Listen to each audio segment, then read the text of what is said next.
Selamat datang kembali dalam program Kamu Bisa, karya milih bisnis luar biasa. Kembali lagi dengan saya Gilin Tumangkeng yang akan menemani pemirsa sepanjang 1 jam ke depan. Selamat datang, mungkin bagi para pemirsa yang baru pertama kali menyaksikan Kamu Bisa, saya mau menjelaskan sedikit tentang Kamu Bisa. Jadi Kamu Bisa adalah program yang bekerja sama dengan ASI atau Adventist Layman Services and Industries yang merupakan pebisnis awam Advent yang tentunya memiliki banyak ide bisnis yang mau dibagikan kepada pemirsa sekalian agar bisa diterapkan dalam kehidupan masing-masing atau bahkan di rumah masing-masing.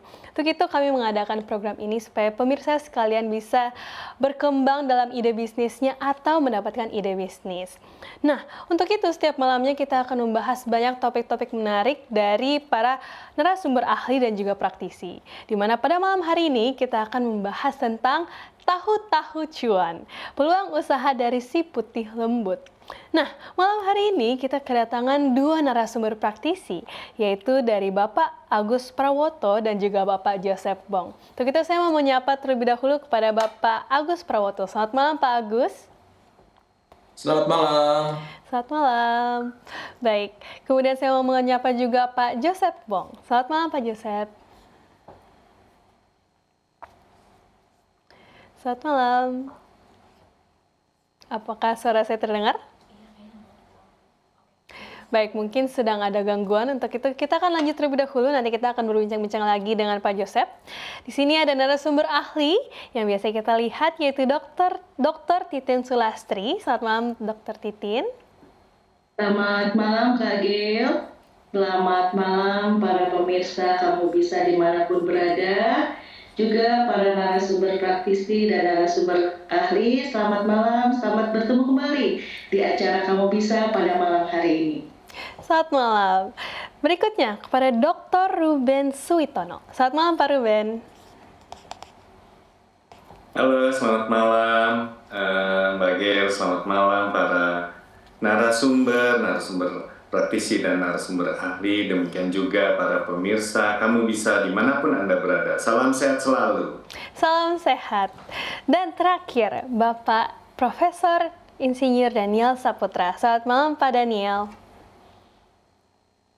Selamat malam semuanya, selamat malam narasumber, selamat malam pemirsa, salam sehat selalu. Salam sehat. Baik, itu adalah narasumber-narasumber ahli dan praktisi yang akan menemani kita sepanjang 1 jam ke depan. Untuk itu para pemirsa kami ingin ajak supaya bisa aktif juga dalam program ini dengan cara memberikan komentar dari sosial media kami yang sudah terlihat di layar kaca ataupun dari nomor call center yang juga sudah tertera pada layar kaca pemirsa. Untuk itu jangan lupa untuk memberikan pertanyaan yang relevan tentang topik hari ini, yaitu tentang tahu. Untuk itu kita akan langsung masuk dengan pembahasan kita pada malam hari ini dengan menyaksikan satu video profil singkat dari para narasumber praktisi kita.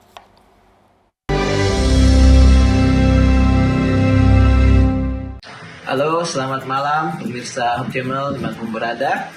Perkenalkan, nama saya Joseph Bong. Saya berasal dari Pontianak, Kalimantan Barat.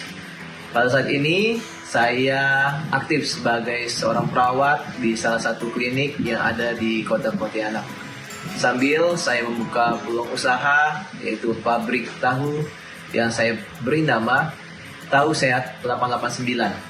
Harapan saya untuk bisnis usaha pabrik tahu ini kedepannya boleh semakin besar dan semakin banyak orang boleh mendapatkan pekerjaan dan berkat daripada usaha yang sedang kami geluti ini. Inilah sekilas dari profil usaha tahu 889. Terima kasih. Selamat malam pemirsa Hope Channel dimanapun saudara berada. Perkenalkan, nama saya Pendeta Agus Prawoto.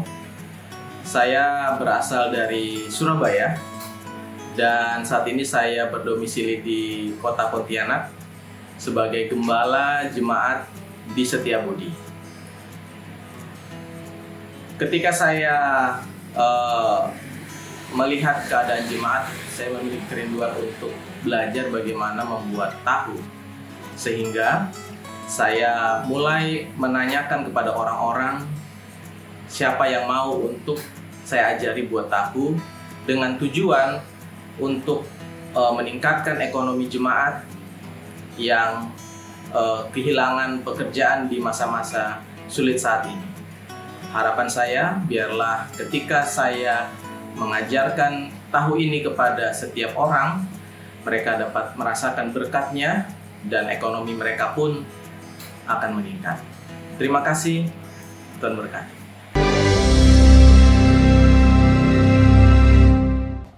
Kembali lagi dalam program Kamu Bisa, karya mulai bisnis luar biasa dengan topik tahu-tahu cuan, peluang usaha dari si putih lembut. Nah, kita sudah melihat sedikit profil singkat dari para narasumber praktisi kita, tapi saat ini saya mengundang kembali para narasumber praktisi untuk berbincang-bincang lebih dalam lagi mengenai bisnis yang mereka saat ini jalani. Untuk itu saya mengundang terlebih dahulu kepada Pak Agus untuk berbincang bersama-sama dengan kita malam hari ini, di mana sebenarnya tadi sudah dijelaskan bagaimana dia mau memulai usaha tahu.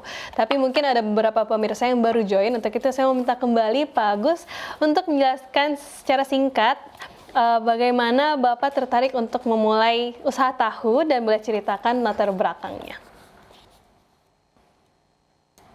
Baik, selamat malam bagi kita semuanya. Ya, sedikit menjelaskan tentang kenapa saya tertarik membuat tahu dan latar belakang apa sampai saya suka untuk melaksanakan bisnis ini. Jadi, selain saya hobi makan tahu dan juga tempe, jadi awalnya adalah ketika kami mendapat panggilan untuk pelatihan, ya. Kami dibekali untuk bagaimana agar memiliki keahlian, dan pada waktu itu dipanggillah kami semuanya untuk mengikuti pelatihan pembuatan tahu dan tempe, ya. Pada waktu itu saya di Jawa Barat, ya. Singkat cerita, dari situlah saya mulai tertarik membuat tahu, dan setelah pulang dari itu mereka memberikan modal usaha, ya, kecil-kecilan, dan akhirnya saya terus mencoba berkali-kali untuk mendapatkan bagaimana hasil yang bagus untuk tahu, ya. Saya ajari juga anggota masyarakat dan anggota jemaat juga untuk bagaimana bisa membuat tahu. Ya, akhirnya syukur mereka bisa membuat tahu, ya, mereka bisa membuat tahu dan mereka bisa memproduksi tahu di rumah, ya, dan mereka mendapatkan berkat juga, ya, yang ekonominya kemarin sebelumnya sedikit akhirnya meningkatlah dari hal yang saya ajarkan kepada mereka. Itu saja mungkin. Terus jadi diawali dengan bagaimana Bapak tertarik untuk mengajarkan sehingga para jemaat dan juga warga sekitar bisa membuatnya sendiri di rumah untuk memulai suatu bisnis yang bisa mereka lakukan. Baik, sangat-sangat bagus Pak Agus. Bagaimana Pak Agus mau membantu melayani dengan cara mengajar. Untuk itu, mungkin boleh ceritakan bagaimana tantangan awal saat Bapak mulai bisnis ini, apa saja tantangannya dan bagaimana menyelesaikannya?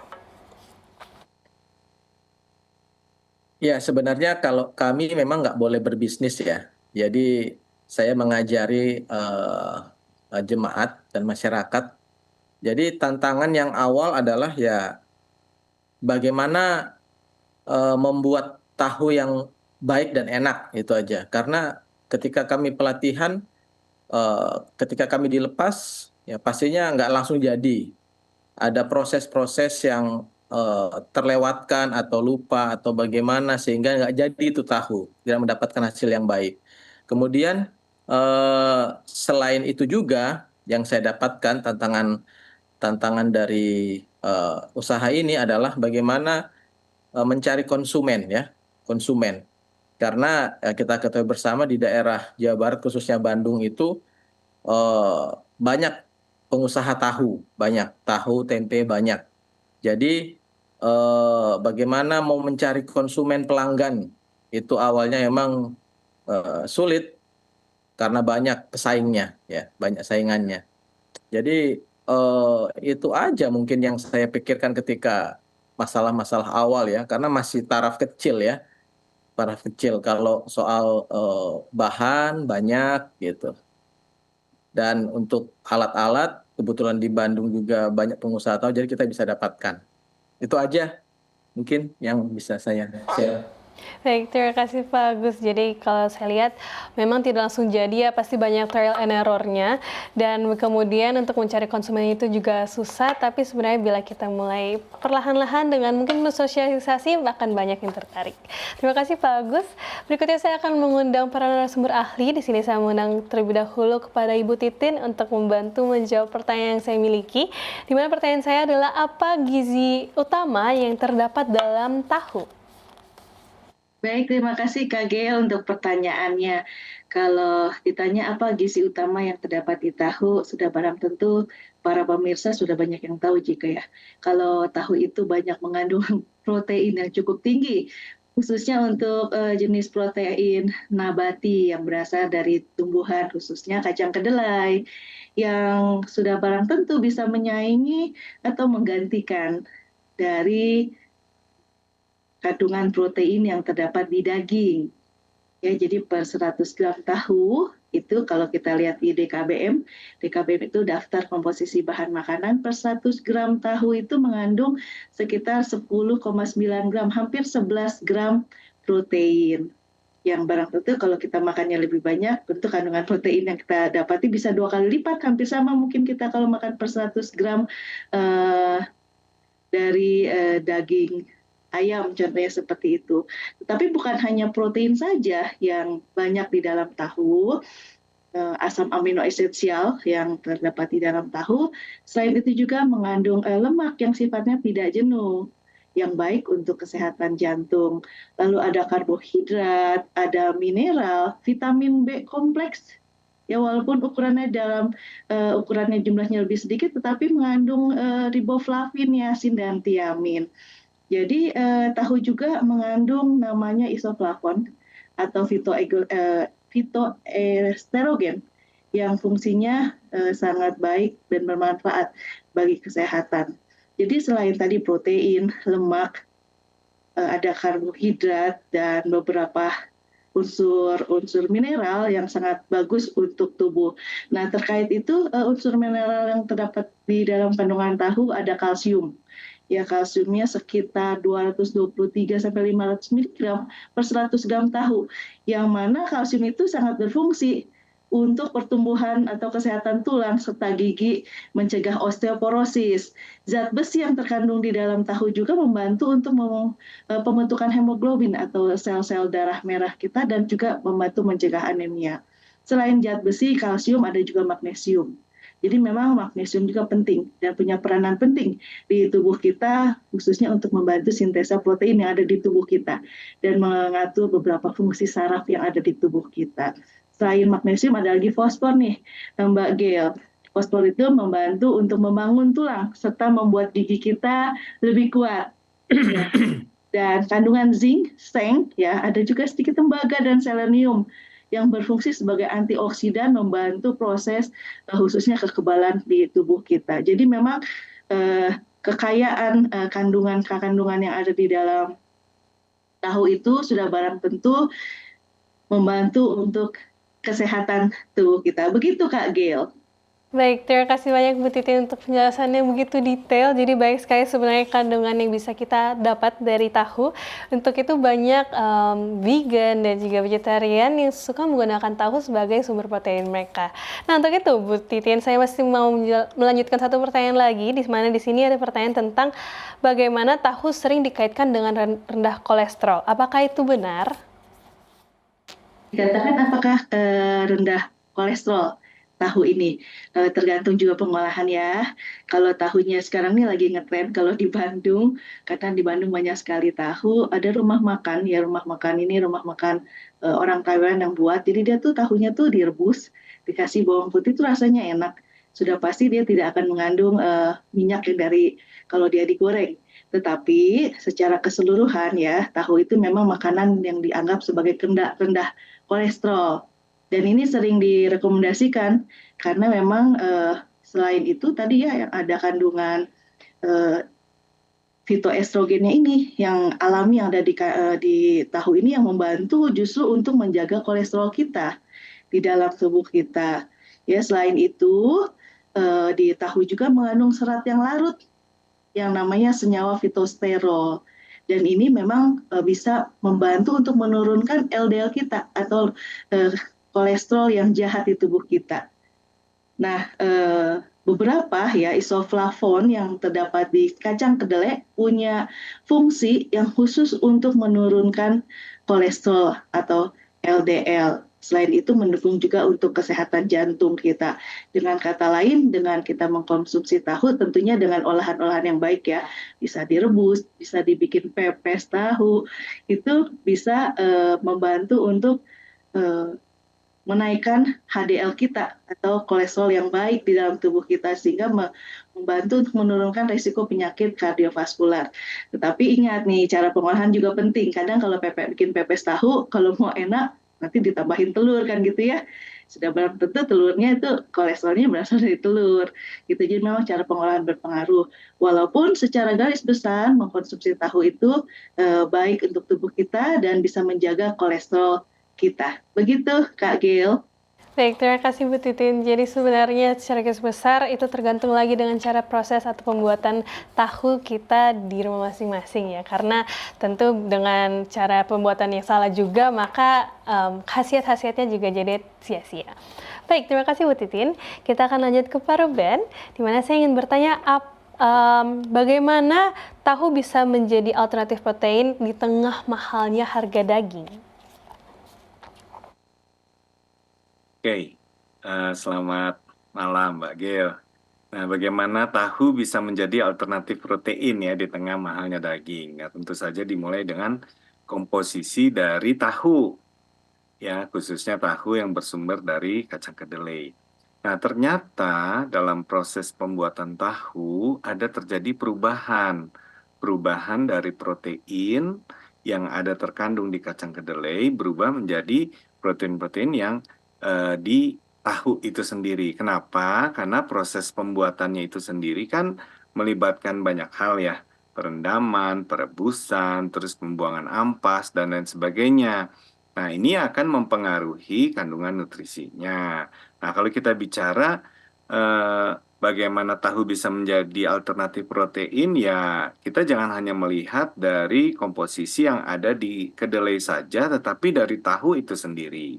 Nah, tahu itu ternyata tadi sudah disampaikan bagaimana kandungan nutrisi daripada tahu. Tahu itu adalah sumber protein nabati, yang terutamanya memang adalah sumber protein nabati. Nah, tapi di tahu itu ternyata udah menjadi lebih baik daripada dibandingkan dengan kacang kedelai, khususnya dari proteinnya. Walaupun protein di kacang kedelai lebih tinggi daripada protein yang ada di tahu, karena mungkin dari kulitnya, ada beberapa protein yang larut air yang terbuang, demikian juga zat-zat lain yang sudah terbuang pada saat perendaman dan pencucian itu ya, serta perebusan akan banyak hilang. Tetapi ternyata ada juga manfaatnya karena banyak zat-zat yang bersifat anti nutrisi pun ikut terbuang pada saat proses pembuatan tahu tersebut. Nah, zat-zat anti nutrisi inilah yang menyebabkan nilai nutrisi daripada kedelai itu menjadi jelek gitu ya, lebih jelek dibandingkan yang tahu karena zat-zat anti nutrisi tersebut sudah terbuang gitu pada saat pembuatan tahunya. Nah, pembuatan tahu inilah yang menjadikan alternatif pada saat kita bicara tentang protein. Nah, di tahu bagaimana membandingkan tahu dengan kedelai ya? Kalau kita bicara kedelai itu ada banyak zat-zat yang disebut dengan anti nutrisi. Salah satunya fitat. Asam fitat ini banyak ditemukan pada kacang-kacangan dan ini bisa menyebabkan kita tuh tidak bisa menyerap mineral seperti zat besi, kalsium, magnesium dan lain-lainnya itu dengan lebih baik. Jadi orang yang mengkonsumsi kacang kedelai tadi secara mentah yang tidak diolah terlebih dahulu ataupun bahkan tidak dirubah, dimasak dan lain sebagainya, itu akan menjadi susah untuk menyerap zat besi. Kami sudah melakukan penelitian tentang keterkaitan antara kandungan zat besi dengan yang diserap oleh tubuh dengan konsumsi tahu ya, khususnya asam vita tadi. Nah, terus tadi ada disinggung juga oleh Dr. Titin tentang fitoestrogen, yaitu beberapa senyawa aktif di dalam kedelai itu mengandung fitoestrogen yang itu mempengaruhi sistem hormon tubuh. Nah, itu tidak bagus khususnya bagi laki-laki ya, itu nggak bagus. Nah, tetapi dengan proses pembuatan menjadi tahu itu menjadi lebih baik ya. Fitoestrogennya banyak yang hilang sehingga dia menjadi lebih bagus. Demikian juga ada asam oksalat dan yang lainnya ya, senyawa-senyawa yang sifatnya anti nutrisi. Kemudian ada faktor-faktor hormon, saponin, rakitogenik, itu juga sama akan berkurang sedikit, itu semuanya mengganggu penyerapan. Nah, itu bicara tentang anti nutrisi yang hilang, yang banyak hilang pada saat pengolahan dari kedelai menjadi tahu. Sehingga manfaat daripada tahu itu sendiri menjadi lebih bagus. Nah, termasuk protein. Walaupun proteinnya itu hilang, banyak yang hilang karena proses pengolahan, ternyata tetapi karena senyawa anti nutrisinya pun berkurang, menyebabkan penyerapan di dalam tubuh itu menjadi lebih baik. Nah, sehingga kalau kita bicara penyerapan tubuh menjadi lebih baik, kita akan melihat tubuh kita dapat menyerap protein dengan lebih baik lagi. Protein tahu itu lebih mudah dicerna. Ya, dia memiliki namanya itu NPU, Net Protein Utilization, lebih tinggi dibandingkan protein dari kedelai mentah, sehingga tubuh dapat memanfaatkannya dengan lebih baik. Komposisinya menjadi lebih bagus, asam aminonya lebih bagus, dan serat kasar dan anti nutrisi yang berkurang sehingga kita menjadi lebih baik. Ya, walaupun sepertinya berkurang secara jumlah atau kandungan proteinnya berkurang, tetapi sebenarnya penyerapannya menjadi lebih baik sehingga net totalnya sebenarnya mengkonsumsi tahu lebih bagus daripada mengkonsumsi kedelai ya, khususnya kedelai mentah ya, seperti tadi. Nah, sekarang kembali ke pertanyaan tadi, bagaimana tahu bisa menjadi alternatif ya, alternatif protein. Kan kalau kita bicara alternatif protein, khususnya tahu ini adalah sumber protein nabati. Nah, tentu saja pembandingnya itu paling sering kita bandingkan dengan sumber protein yang sifatnya hewani ya, hewani. Nah, kalau kita bicara sumber-sumber hewani itu kan banyak, mungkin dari daging ayam, daging sapi, telur, kemudian mungkin jenis-jenis ikan tertentu. Nah, memang secara keseluruhan ikan protein ataupun nutrisi yang ada di tahu itu seringkali memang lebih kecil daripada yang ada di sumber-sumber protein lainnya. Lebih kecil. Ya, misalnya protein di tahu sekitar 10 gram, kalau ayam khususnya dada itu bisa hampir 2 kali lipatnya, 20 sampai 30 bahkan ya, 3 kali lipat, 2 sampai 3 kali lipat dari tahu. Itu proteinnya. Tetapi kalau dengan daging sapi kurang lebih juga daging sapi sekitar 20 sampai 25 gram itu ya. Persen daripada dari 100 gram daging sapi itu ya mengandung protein segitu. Nah, tahu tetap menjadi kurang lebih setengahnya. Telur mirip, hampir mirip telur dengan tahu. Tahu itu 10 gram, telur itu 12 gram per 100 gram ya bahannya. Jadi tahu dengan telur secara protein mirip ya. Ikan mungkin lebih tinggi sedikit, dengan ikan mas sekitar 18 persen, tetapi kalau ikan gurami hanya sekitar 12. Ikan gurami dengan telur itu hampir sama, sekitar 12%, yang dimana tahu cuma 10%. Nah, tetapi kalau kita lihat komposisi secara gram memang sedikit, tetapi mungkin kalau orang mengkonsumsi tahu bisa banyak ya, mungkin lebih banyak ya kalau mengkonsumsi tahu dibanding telur. Tahu kita mungkin bisa banyak ya, mungkin bisa makan sampai 2-3 potong. Kalau tahu telur mungkin 1 atau 2 potong sudah cukup, satu bagian ya, satu telur itu. Nah, secara konsumsi jadi tahu bisa menjadi alternatif untuk protein-protein tadi. Nah, tentu saja harus diperhatikan bukan hanya protein, tetapi juga mungkin senyawa-senyawa yang lain yang ada di dalamnya, ya. Salah satu yang mau saya tekankan juga adalah dari protein itu kan kita melihat protein itu kan ada disusun oleh asam amino. Nah, bagaimana asam-asam amino di perbandingan misalnya antara tahu, kemudian daging ayam, daging sapi, telur, dan lain sebagainya. Secara umum, tahu tadi memang lebih sedikit proteinnya, tetapi secara komposisi dari asam amino, tahu memiliki asam amino yang cukup lengkap, 9 jenis asam amino yang juga dimiliki oleh di ayam, sapi, dan telur, serta ikan. Nah, umumnya tahu itu antara sedang sampai tinggi, sementara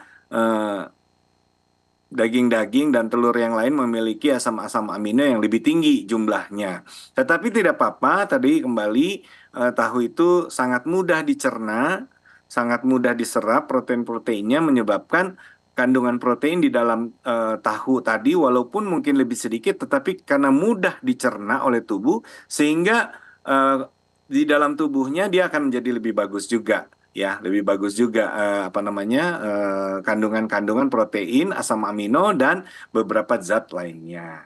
Jadi protein hewani memberikan kandungan asam amino yang lebih lengkap, mudah juga diserap tubuh, tetapi tahu sebagai sumber protein nabati yang baik bila dikombinasikan dengan sumber protein lainnya seperti biji-bijian yang lain dan yang mampu melengkapi khususnya metionin asam protein yang asam amino yang bisa menyebabkan seperti dari susu, ya. Nah, itu bisa dikombinasikan seperti itu. Di tahu itu agak kurang untuk metioninnya. Nah, secara general jadi boleh menggantikan protein-protein yang lain, ya. Tetapi dengan kombinasi dari biji-bijian yang lain kalau kita bicara tentang seseorang yang mengkonsumsi atau menggunakan gaya hidup vegetarian seperti itu. Nah, itu yang mungkin saya bisa jelaskan bagaimana tahu bisa menjadi alternatif protein pada zaman ini. Baik, terima kasih banyak Pak Ruben untuk penjelasan yang begitu detail juga, di mana kita sudah mendapatkan bagaimana ada banyak perbedaannya, tapi sebenarnya sama dan bahkan tahu juga bisa lebih mudah dicerna proteinnya. Untuk itu pemirsa, jangan kemana-mana karena masih banyak yang akan kita diskusikan, karena saat ini kita akan menyaksikan bagaimana cara pembuatan tahu yang sudah dilakukan oleh Pak Agus dan juga Pak Joseph.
Kembali lagi dalam program Kamu Bisa, karya mulai bisnis luar biasa. Kembali dengan topik tahu-tahu cuan, peluang usaha dari si putih lembut.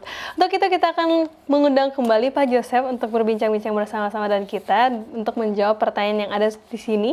Di mana saya ingin bertanya kepada Pak Joseph, bagaimana cara Bapak menjaga higienitas produk dalam skala kecil-kecilan, seperti yang sudah Bapak lakukan.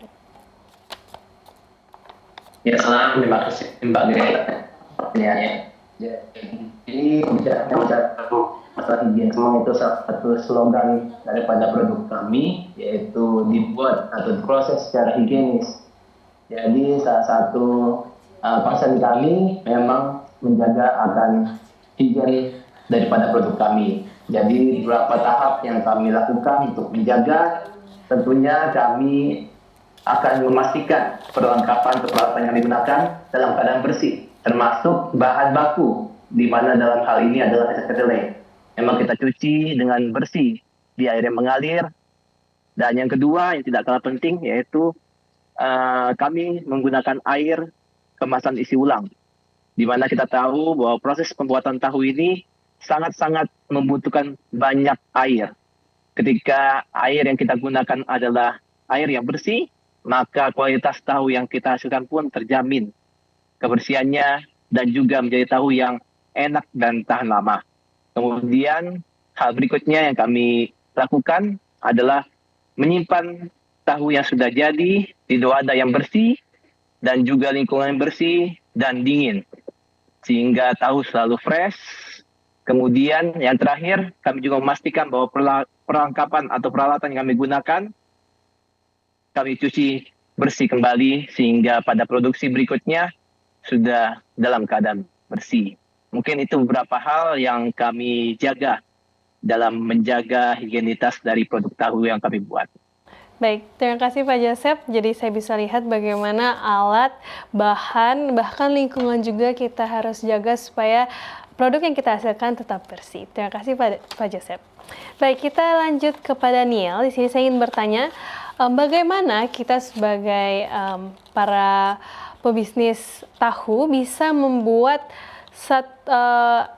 satu bisnis yang tetap relevan di mata generasi muda, karena saat ini mungkin anak-anak muda agak sulit ya tertarik dengan tahu atau tempe. Mungkin boleh dijelaskan oleh Pak Daniel sendiri. Baik, terima kasih Jalen. Jadi apa kiat begitu ya agar tahu yang kita buat ini menjadi digemari orang. Gitu. Tentu pertama tadi sudah disampaikan oleh Pak Joseph adalah tahunya mesti bermutu baik, ya bermutu baik. Pembuatan tahu selain tadi tata cara proses juga amat dipengaruhi oleh air yang digunakan, ya karena di berbagai tempat airnya berbeda-beda. Jadi seperti Pak Agus tadi belajarnya di Jawa Barat, itu beda dengan air di Pontianak, begitu yang sedikit asam pada musim hujan dan sedikit agak asin, begitu ya, agak payau kalau musim kemarau ini. Jadi pengalaman saya ke Pontianak sudah 2 kali. Jadi kalau musim kemarau air sungainya agak sedikit asin. Nah ini yang perlu dijaga dan diperhatikan karena kualitas airnya amat berpengaruh, ya, karena dalam pembuatan tahu faktor pengental ya koagulan faktor air itu amat mempengaruhi mutu tahu. Oleh karena itu mungkin Pak Joseph menggunakan air kemasan isi ulang begitu ya, supaya airnya lebih murni. Dan kemudian yang kedua adalah bagaimana cara begitu. Oh iya, tadi satu lagi adalah kiat membuatnya. Jadi banyak sekali jenis tahu ini. Ya, banyak sekali jenis tahu, beragam sekali karena para pengrajin tahu mempunyai kiat masing-masing yang membuat tahunya berbeda-beda. Ya. Nah, kita mesti memperhatikan atau menyimak tahu jenis apa yang disenangi oleh anak muda. Ya, kalau di Jawa Barat atau untuk oleh-oleh banyak orang yang tahu dari Sumedang begitu ya. Tapi kalau yang ini tadi tentu berbeda. Dan oleh karena itu kita perlu mengemas, meramu begitu ya. Jadi tahu ini sebagai bahan dasar, tapi kita ramu. Jadi tadi ya cara yang paling sederhana tadi kata Bu Titin adalah buat pepes tahu, tapi bukan hanya untuk buat pepes ya, banyak lagi makanan yang kita bisa buat dengan bahan dasar tahu, ya, yang bisa dibuat sedemikian rupa menarik, misalnya ditambahkan perasa ya dan lain-lain, atau dibuat menjadi sosis tahu ya, Jadi sosis berbahan dasar tahu, ya. Sosis berbahan dasar tahu ini dengan teknik yang dibuat sedemikian rupa. Anak-anak kan senang sosis, ya, sosis, ya. Anak-anak muda senang sosis. Ya, yang biasanya ditambahkan adalah daging dan lemak sebetulnya, ya, daging lemak yang memang daging afkir sebetulnya kalau kita katakan, yang tidak laku diolah menjadi sosis gitu. Nah, ini kita buat sosisnya mempunyai bahan dasar tahu. Tentu perlu, tadi kata Pak Agus, uji coba ya sedemikian rupa. Jadi kalau tahu saja anak-anak mungkin ya 1, 2, tapi kalau sosis mungkin sampai penjajah keliling pun yang ke sekolah-sekolah itu mau bawa sosis, ya. Jadi kalau tahu seperti yang biasa begitu pasti tidak. Jadi kita masih mempunyai inovasi-inovasi yang lain, ya. Mungkin ya jadi kata Bu Titi kurang sehat kalau dicampur telur atau apa begitu, ya. Tapi yang penting bahan dasarnya tahu, banyak sekali. Ya, boleh kita lihat di berbagai media sosial, banyak berbagai bahan makanan olahan berbasis tahu. Dan ini yang perlu kita lihat, yang mana yang cocok untuk daerah. Mungkin cocok di Jawa Barat atau Jawa Timur, mungkin belum tentu cocok di Pontianak, ya. Tentu kita perlu berinovasi dan menguji cobanya, ya. Dan bisa juga dipasarkan secara online, ya. Mungkin perlu ada orang-orang yang terkenal di daerah Pontianak, kita minta dia mengendorse, begitu, ya. Karena saya lihat sekarang untuk produk-produk makanan ini kalau di-endorse oleh orang-orang yang cukup dikenal oleh masyarakat, ya, ya khususnya yang kuliner, ya, kuliner, jadi bisa jadi dikenal, ya, dan orang mau datang, ya, orang mau datang dan mau membelinya. Nah, jadi ini tahu sehat 889 ini jangan hanya tahu sehat saja, begitu, ya, karena banyak semua orang mengatakan tahunya sehat, ya, perlu diberi cita rasa atau sedemikian rupa, ya. Saya nggak tahu tadi teksturnya bagaimana, belum diceritakan oleh Pak Joseph dan Pak Agus, tapi kita ingin lihat anak muda, kan ini konsumen terbesar kalau kita mau yang inovasi itu adalah anak muda, ya. Atau ditiru, ya, atau dikombinasikan dengan berbagai makanan, ya. Ada makanan saya lupa namanya, itu di Pontianak yang ditutup dengan tepung tipis itu. Dulu kan biasanya isinya daging atau ikan, ya. Jadi ini bisa diisi tahu begitu, atau ya tahu tentu bukan hanya tahu saja, tahu yang sudah diolah sedemikian rupa, ya, sehingga orang mau memakannya begitu, ya. Dan mau membeli, bukan hanya mau membeli satu kali, tapi mau membeli berulang, ya. Atau tahu crispy, ya, bisa juga itu kan banyak tahu. Kalau pisang goreng Pontianak kan crispy, ya. Ini tahunya dibuat model seperti itu, ya. Mungkin agak dikeringkan supaya lebih mudah ditata, ya, dicelup di tepung, digoreng. Jadi bukan hanya goreng pisang yang terkenal, tapi mungkin nanti tahu 889 crispy, ya. Ya, atau mungkin cetakannya dibuat lagi, ya. Ada sekarang yang mulai banyak itu kan tahu bulat, ya. Nah, ini kan tadi dipotong, ini ada tahu bulat dan sebagainya. Ya, inovasi tanpa batas sebetulnya, ya. Tapi perlu diuji coba yang mana disenangi oleh para konsumen. Target konsumen kita kalau mau lebih mudah, ya anak-anak muda. Kalau orang tua mungkin sudah nggak mau dia menyoba-nyoba, ya. Nah, jadi mungkin diberi sambal atau apa begitu, ya, sambal yang berbagai macam sambal sehingga disenangi oleh anak-anak muda. Ya, itu sedikit saran dari saya.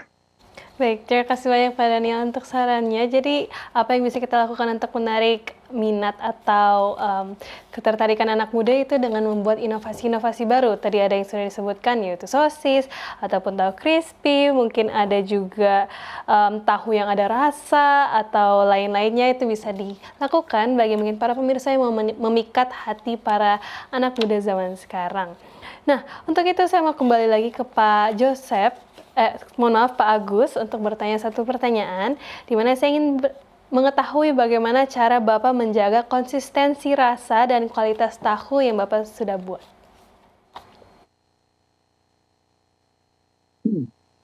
Oke, baik.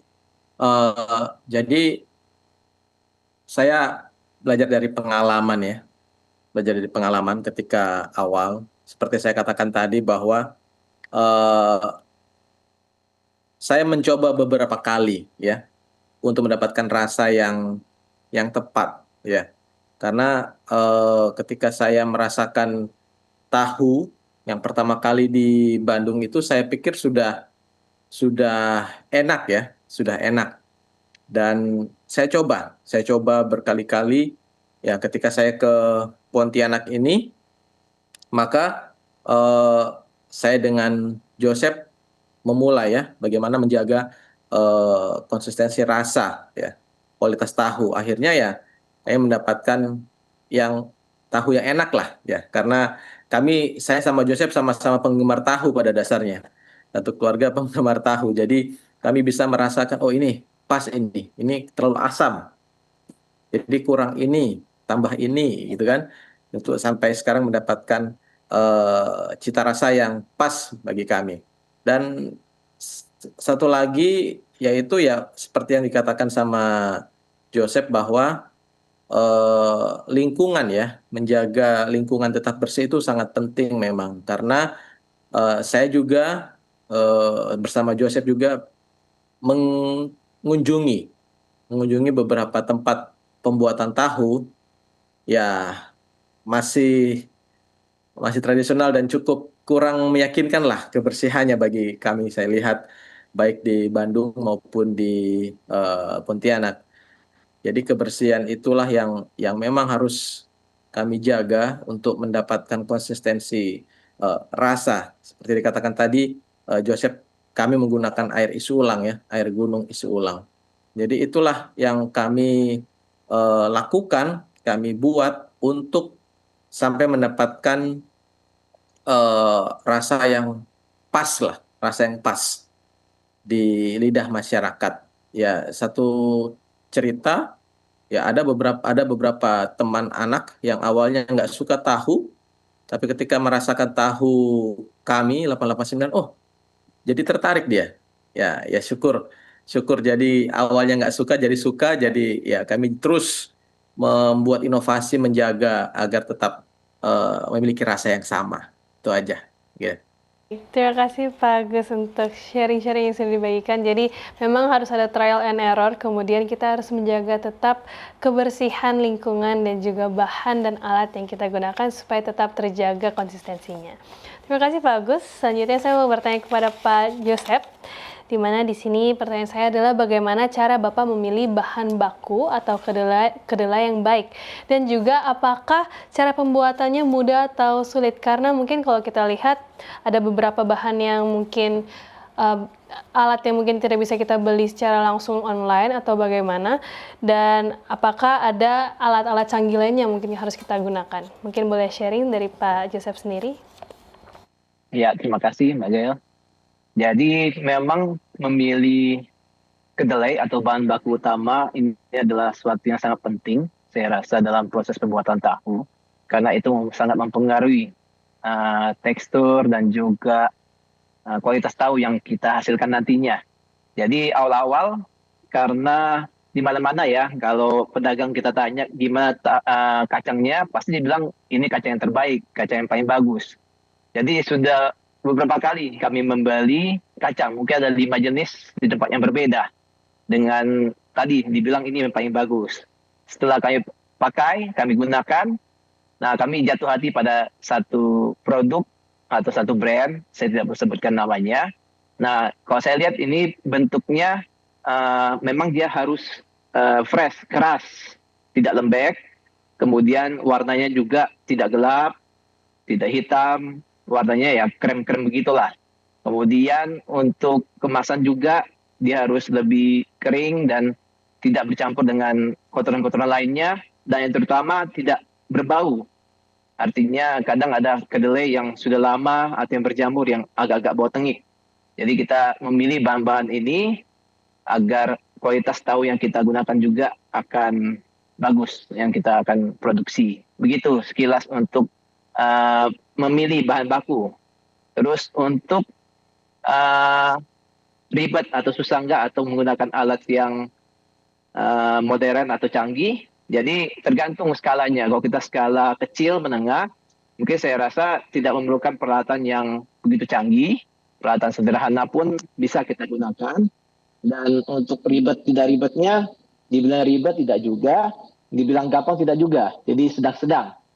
Nah, kalau kita mau memproduksi ini dalam skala besar, artinya kita juga harus mempunyai mesin-mesin yang canggih, seperti alat giling yang lebih besar, dan juga alat memasak, seperti boiler dan lain sebagainya.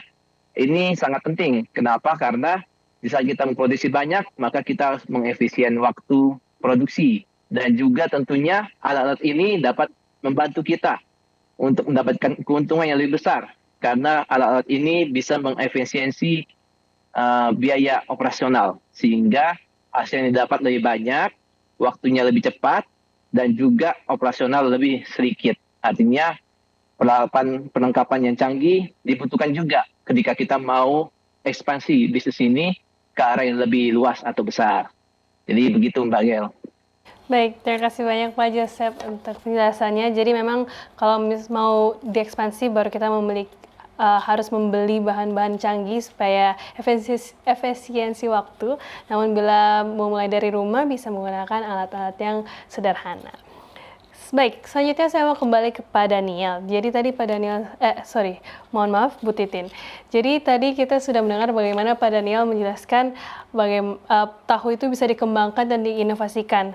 Nah Bu Titin, bagaimana tips agar para pebisnis tahu ini bisa membuat inovasi itu tapi masih mempertahankan sisi kualitasnya untuk kesehatan ya saat kita mengonsumsinya? Kak Gil, untuk pertanyaannya bagaimana nih si pelaku usaha bisa tetap menjaga kualitas. Sebenarnya kalau kita ikuti dari tadi sudah beberapa tips ya sudah diberikan oleh pelaku usaha khususnya oleh Kak Joseph juga oleh Pak Agus.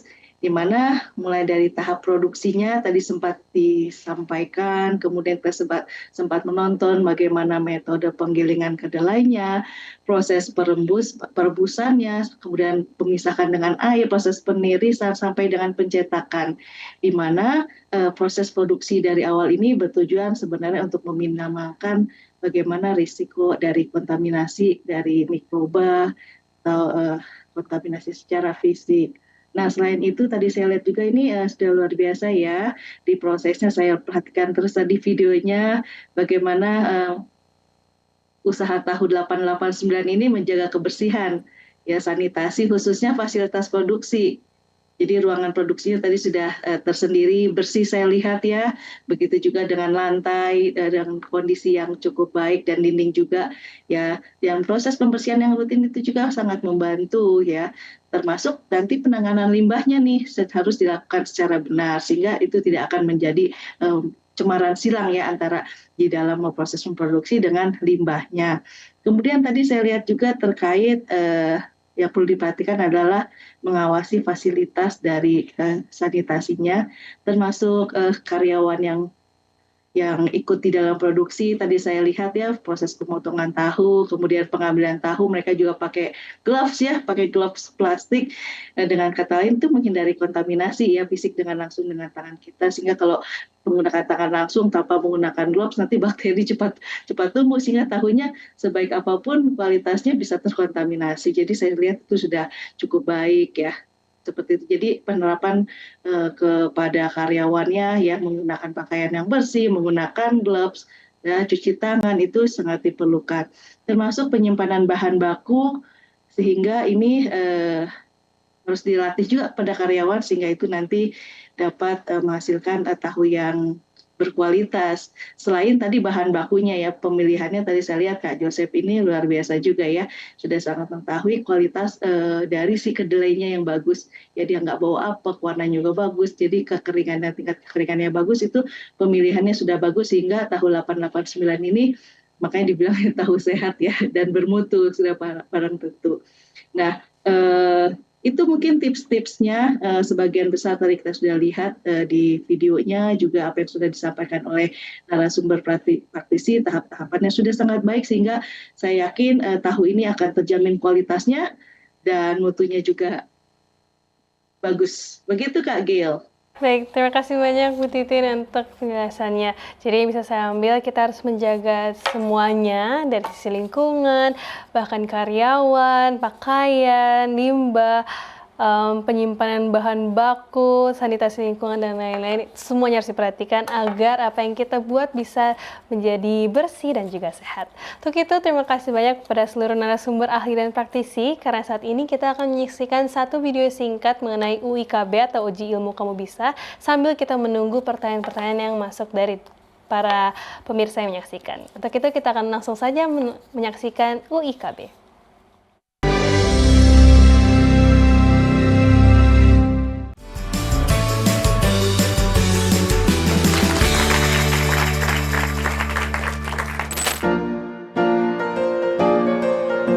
Salah. Salah. Benar. Salah lah. Salah. Salah. Salah. Sudah jelas salah. Benar. Betul. Benar. Benar. Kedelai. Kedelai. Soy. Soya. Tahu kuning ada campuran kunyit mungkin? Bedanya beda warna. Oh, warnanya. Perbedaannya yang satu kuning, yang satu putih. Koagulasi. Fermentasi. Defermentasi.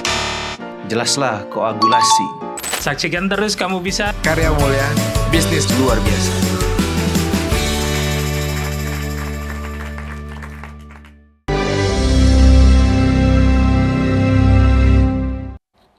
Baik, kembali lagi dalam program Kamu Bisa, Karya Mulia Bisnis Luar Biasa, di mana kita akan menanyakan satu pertanyaan kepada para narasumber praktisi, yaitu pertanyaannya adalah, apa yang menjadi perbedaan tahu yang sudah dijual oleh Pak Agus dan Pak Joseph? Boleh dijelaskan mungkin dari Pak Agus? Oke, baik. Nanti mungkin sebagian dari Joseph ya. Jadi kami bisa memastikan bahwa perbedaan tahu yang kami jual itu memang berbeda dengan tahu-tahu yang dijual oleh para pengusaha tahu pada umumnya. Yang menjadi perbedaan mendasar dari tahu yang kami miliki adalah sifat tahu kami itu lebih tahan, ya, lebih tahan dibanding tahu-tahu yang lainnya. Saya juga sudah mencoba beberapa tahu. Ketika saya beli, saya rendam 1 hari kurang lebih itu sudah mulai berlendir ya, sudah kelihatan licin-licin, kemudian berwarna kuning. 1-2 hari, apalagi kalau nggak diganti itu lebih parah hasilnya. Sedangkan tahu yang kami miliki adalah saya sudah pernah mencoba untuk menyimpan tahu, ya, ganti air di suhu ruang seminggu itu tidak ada perubahan bentuk, warna, rasa sama, dan saya sudah coba tingkat keasamannya hampir tidak ada perubahan dari tahu yang kita buat, ya. Ketika disimpan di kulkas lebih lama lagi, lebih lama, dan sama juga tidak ada perbedaan bentuk dan warnanya, ya. Jadi itulah yang mungkin paling mendasar dari tahu yang kami miliki. Mungkin Joseph bisa nambahkan. Silahkan kepada Pak Joseph. Iya. Terima kasih. Sedikit menambahkan bahwa sama seperti yang dikatakan tadi, bahwa tahu kami lebih lama. Jadi memang kami sudah dalam itu saya coba sendiri, sebulan saya makan di bekas. Oke. Dan juga yang paling penting adalah tahu kami lebih besar, juga lebih lembut, dan tentunya ya ini yang paling penting, harga tahu kami lebih besar, lebih kemudian pelanggan. Ini bukan hanya menurut kami, tapi menurut pelanggan yang sudah sering membeli bahwa tahu kami katanya lebih enak dibanding yang lain. Itu kata pelanggan ya. Mungkin sekian saja. Baik, terima kasih kepada Pak Agus dan Pak Joseph. Jadi para pemirsa yang mungkin tertarik untuk membelinya boleh langsung hubungi Pak Joseph dan Pak Agus dari apa yang sudah mereka bagikan di background mereka, yaitu tentang tahu sehat 889. Mungkin boleh di-search di sosial media masing-masing. Untuk itu karena waktu kita sudah mau habis, saya mau minta tolong kepada para narasumber untuk memberikan closing statement. Terlebih dahulu saya mau mengundang kepada Pak Agus untuk memberikan closing statement pertamanya. Tahu merupakan makanan yang enak, ya, dan mudah didapat. Setiap hari kita bisa mendapatkannya. Tetapi bagaimana kita merasakannya itu penting, ya. Kita harus merasakan dan bagaimana kalau bisa kita membuatnya juga lebih baik. Jadi merupakan tantangan bagi kami untuk mengembangkan tahu ini lebih baik lagi, lebih enak lagi sehingga dapat menjadi satu konsumsi bagi masyarakat luas. Ya, mereka juga merasakan nikmatnya tahu ini. Baik, terima kasih banyak Pak Agus. Berikutnya kepada Pak Joseph. Ya, jadi sedikit dari saya bahwa memang usaha ini adalah usaha yang gampang-gampang susah. Oleh karena itu, kami terus berinovasi untuk dapat menciptakan atau memproduksi tahu yang lebih baik dan menjaga akan kualitas tahu kami sehingga tahu ini boleh disenangi dan disukai oleh masyarakat khususnya di Kota Pontianak dan khususnya juga impian kami bahwa usaha ini berkembang semakin besar dan memberi banyak bagi masyarakat yang membutuhkan pekerjaan. Baik, terima kasih Pak Joseph. Berikutnya kepada Bu Titin.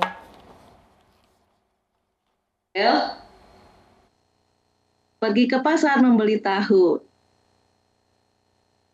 Putih bersih kaya nutrisi. Cakep. Alternatif protein yang selalu baru. Cakep. Sehatkan badan, tahu 889. Terima kasih Bu Titin untuk bantuan yang sudah dibagikan. Jangan lupa untuk periksa tahu sehat 889 kepada para pemirsa. Oke, berikutnya kepada Pak Daniel Saputra. Terima kasih. Salah satu kunci bisnis adalah mempunyai produk yang kompetitif baik dari segi mutu, rasa, dan juga harga.